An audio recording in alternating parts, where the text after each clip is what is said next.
Introducing ST Homes Perfect Wall Patch Compound. Our patch compound sets in 20 minutes, mixes quickly, does not shrink, is easy to sand, comes in a resealable bag for storage, and does not dry out like other pre-mixed material. Before application, make sure your work area is dry, clean, and firm, and is free of dust, dirt, oil, wax, loose paint, and plaster. Application takes place in 3 steps.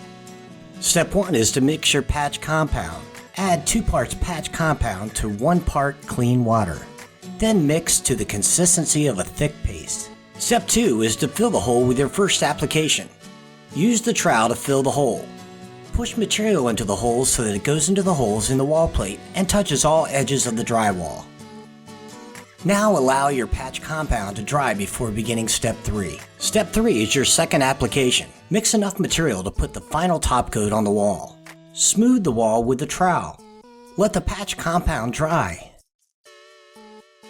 Then use our Perfect Wall Patch 2-sided sanding block with 150 grit on one side and 220 grit on the other to smooth the wall. Great job! Now you are ready to texture and paint. Combine both our ST Homes wall plate and patch compound for the perfect wall patch.